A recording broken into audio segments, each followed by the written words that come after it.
He's probably the greatest ball player that I've seen in modern day baseball time, without a doubt. Arrogant and things like that, but I never saw that when I was a kid. I think in Rickey's case, you can look at he was the best during that period of time that he played. You know, he's going to be the all-time leader.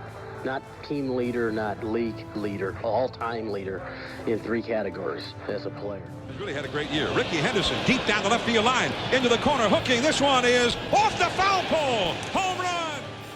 One player in my period of time I don't think that there is any. That's what the game's all about, is scoring more runs than the other team, and he's the best at what he's done. The homer dome. That's hit to deep left field. Henderson back to the wall. Rickey leaps and makes the catch and takes a home run away from Cal Ripken.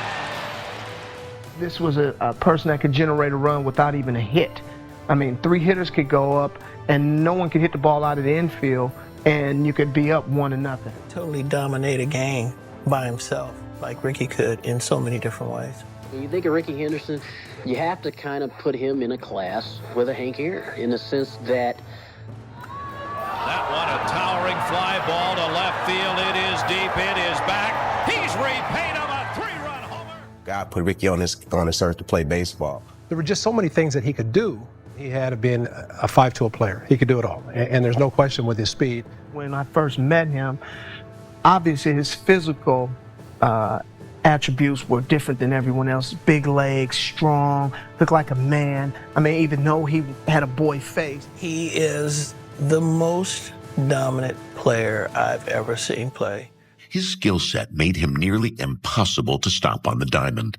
He had the speed, he had the power, he had the patience. I think Rickey, his level of intensity, the will to win, and the will to be the best was what he brought to the ballpark every day, and it was contagious. Rickey was the best ever. When it comes to guys stealing bases, Rickey was the best ever. Whether it was a 10 to 15-year period of time, he was the best. There's no doubt. I'd never been in awe of a guy in my life until I saw Rickey Henderson. Baseball historian Bill James once said something that sounds impossible.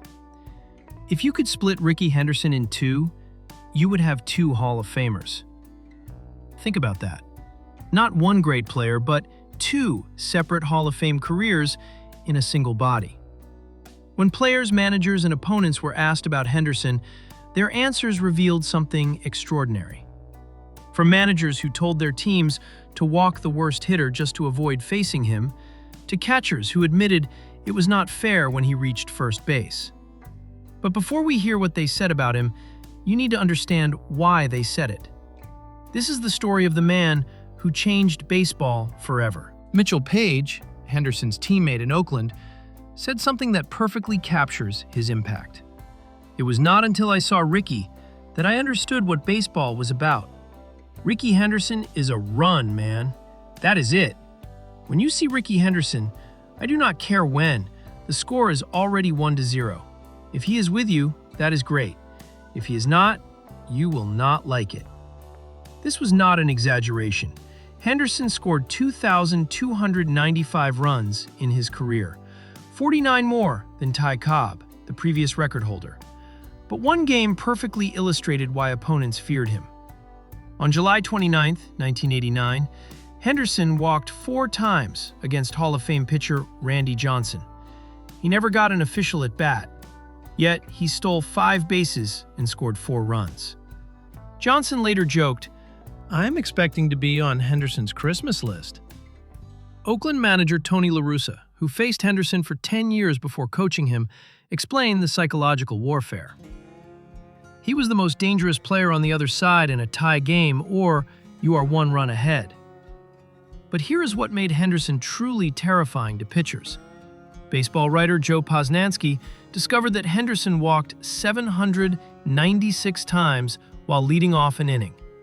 That is more than the entire career walks of Lou Brock, Roberto Clemente, Ernie Banks, and more than 50 other Hall of Famers. Pitchers knew walking him was dangerous, yet they did it nearly 800 times to start an inning. But his danger was not just about speed. Buck Showalter, who coached Henderson during Yankees spring training, revealed the science behind the legend. People do not realize how dedicated he was to being the best he could be. He was ahead of his time in nutrition and conditioning. But it was Henderson's technique that made him unstoppable. Showalter explained, "He knew exactly how many steps it took to reach second base.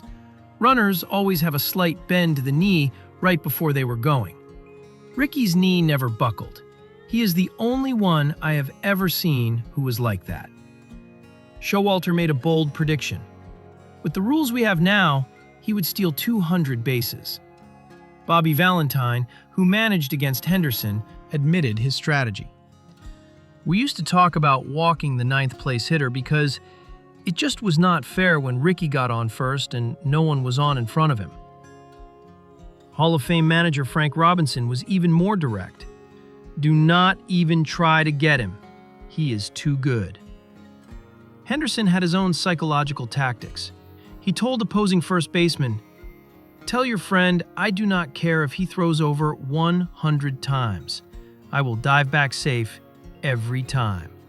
And when he finally throws to the plate, I will steal on him."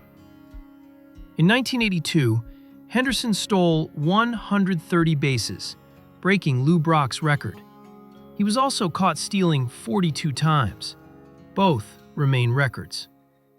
At age 39, he still led the American League with 66 stolen bases. On May 1st, 1991, Rickey Henderson stole his 939th base, breaking Lou Brock's all-time record. He pulled the base out of the ground, held it above his head, and declared to the crowd at Oakland Coliseum, "Lou Brock was a great base stealer, but today, I am the greatest of all time." The moment seemed arrogant, but there is a backstory. Lou Brock had worked with Henderson to prepare a humble speech for this moment. They wrote it together, and Henderson was supposed to carry it in his uniform pocket. But when the moment came, Henderson got caught up in the emotion and spoke from his heart instead. Brock was not angry. He called Henderson after the game, and they became close friends. Phil Nevin, Henderson's teammate in San Diego, explained the misunderstanding. "He was so misunderstood because of that speech. People thought he was a selfish guy who could not remember anybody's name, but he was a great teammate." Tony La Russa, who managed Henderson for 7 seasons, revealed the truth about his clubhouse presence. There was not a superstar part of his attitude. He was always in the midst of everything happening in the clubhouse, dugout, and on the plane. When you hear noise in the clubhouse, it was Rickey laughing. Henderson famously referred to himself in the third person. He once left this voicemail for a general manager. "This is Rickey, calling on behalf of Rickey. Rickey wants to play baseball." When asked why he talked this way, Henderson explained, "People might catch me saying Rickey when I am upset with myself. It became something for people to joke about." In October 2001, teammate Phil Nevin offered to drive Henderson in for a crucial run. Henderson responded, "You missed your chance. Rickey is going to drive Rickey in."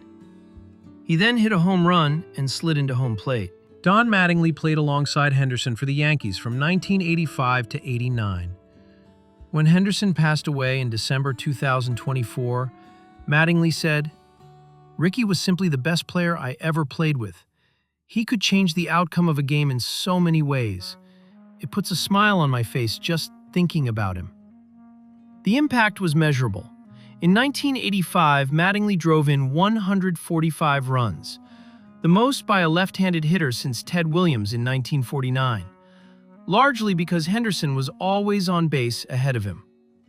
Willie Randolph, another Yankees teammate, was asked who the best player he ever played with was.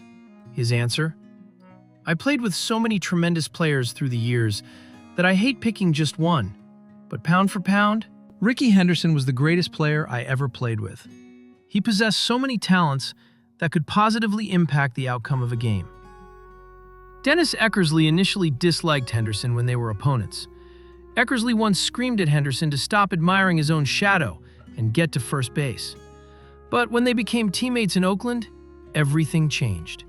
After Henderson's death, Eckersley wrote, "He was the greatest player I ever played with." Dave Winfield called him, "obviously the best leadoff hitter in baseball." Mike Piazza, who caught against Henderson and later played with him, said, "Rickey Henderson was a dream to hit behind as a teammate and a nightmare for a catcher as an opponent. He was one of the most generous, hysterical, and gracious human beings." Even younger generation star Alex Rodriguez said, "He was a true force of nature on the field and an incredible teammate." The pattern was clear. Those who played with Henderson loved him. George Steinbrenner, the demanding Yankees owner, rarely praised anyone. But about Henderson, he said, "There was only one Rickey Henderson in baseball. He was the greatest leadoff hitter of all time." Billy Beane, who played alongside Henderson in 1989 and later became Oakland's general manager, was equally definitive. "He is the greatest leadoff hitter of all time, and I'm not sure there is a close second."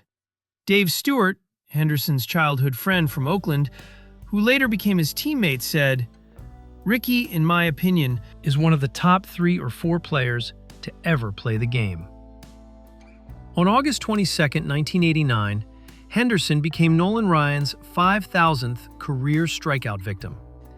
After the game, Henderson showed remarkable grace. "It gave me no chance. He just blew it by me.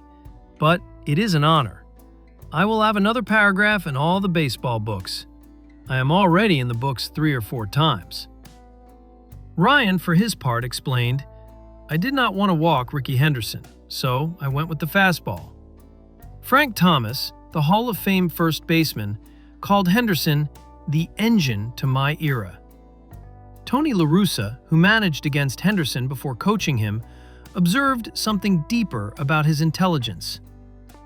His schooling was limited. He did not have a classic education. He talked in the third person. People did not understand. Rickey's intelligence quotient is not just a baseball intelligence quotient. Henderson earned respect not just through numbers, but through his approach to the game.